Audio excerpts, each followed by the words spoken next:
Le sport, toujours, comme d'habitude. Allez. Le sport qui passionne. Hein. Oui, c'est ça, tout à fait, pour la revue des titres. Alors, autre chose qui passionne au Sénégal, c'est évidemment la politique. Et on en a une idée avec le quotidien. Avec ce débat sur le mandat présidentiel, eh bien, Macky aurait mis fin à la cacophonie, entendait le président de la République. Et puis, on a aussi à la une du quotidien, négociation gouvernement enseignant. L'État fait l'école buissonnière. Ibrahima Diallo, porte-parole des Flammes sur Timbuktu. Flammes, vous savez, c'est une association justement, c'est un mouvement en Mauritanie. C'est un film raciste et anti-noir. Enfin, quelques notes de sport à la une. On est toujours au quotidien. Donc, victoire de Papa Sow, lac 2 au 7e ciel. Oui, victorieux. Donc, c'est lac 2 qui est victorieux de Papa Sow, lac 2 au 7e ciel. Et puis, le populaire, toujours à la une, le président de la République qui met en demeure ses partisans sur la question du mandat présidentiel. Arrêtez, ça suffit, aurait dit le président à ses partisans. Je ne peux pas accepter que l'APR mène le débat. Mais et puis il se serait prononcé.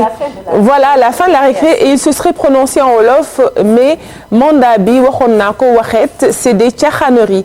La réduction du mandat ne dépend plus du président de la République. Et puis Mor Ngom, ministre conseiller sur le débat autour du mandat.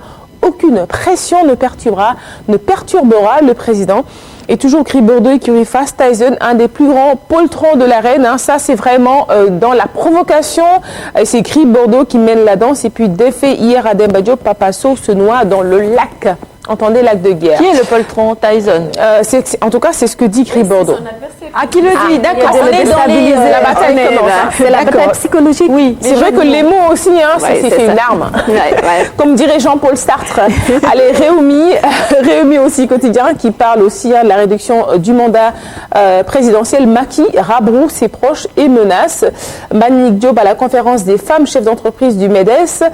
En 12 ans, nous avons emmené plus de 150 personnes à la Mecque. Voilà, il mesure son travail.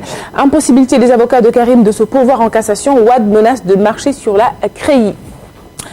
Allez, Walfadjri qui revient sur un épisode douloureux de la vie de milliers de pères de famille. Radiation de 6265 policiers en avril 87, le jour où tout a basculé. La rébellion ouverte des flics à Dakar, Thiès et Kaolack. Comment leurs épouses avaient trompé la vigilance des RG, entendez les renseignements généraux. La vérité sur l'attentat à la voiture piégée à la police de Dieuppeul. Reportage, les terribles confidences de policiers radiés. Et puis, commissaire Sadio, la radiation a été anticonstitutionnelle. C'est vrai qu'on est le 13 avril, là. Oui, tout à fait, le 13 avril. La fameuse grève des policiers. Oui, tout à fait.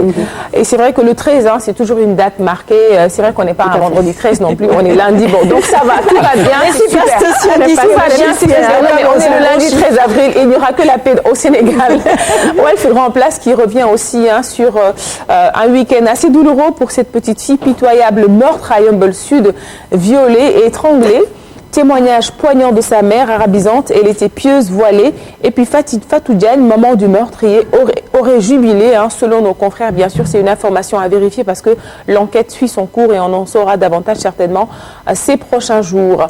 Aurait jubilé la maman du meurtrier? Non, aurait jubilé. Donc je mets ça au conditionnel parce que effectivement c'est un titre. Donc bien sûr après il faut vérifier pourquoi elle jubile et comment ça s'est passé. Toujours est-il que c'est la mère, c'est la maman qui a demandé à son enfant, en tout cas à son fils de 19 ans, d'aller se rendre à la police. Donc après qu'il lui eut dit voilà qu'il avait violé et étranglé une fillette, c'est sa maman. Alors comment aurait-il pu jubiler? De toute façon ils mettent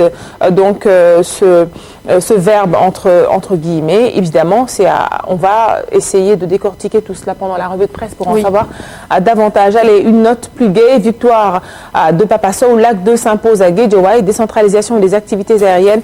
Emirates va ouvrir des bureaux à Kaolack et Touba. Et puis Libération, qui parle donc de drogue, un vaste réseau de trafic de hashish.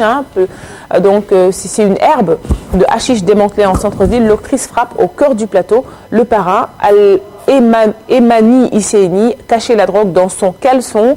Trois ressortissants libanais placés en garde à vue entre vendredi et samedi. Et puis Macky Sall sur le débat autour de son débat cédé.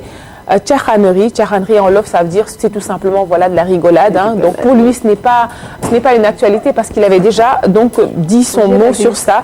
Lutte lac de englouti Papasso, hein, les titres donc les quotidiens qui rivalisent de titres et d'ardeur ce matin. La drogue était bien cachée. Hein. Oui, oui. C'est que les trafiquants sont de plus en plus ingénieux.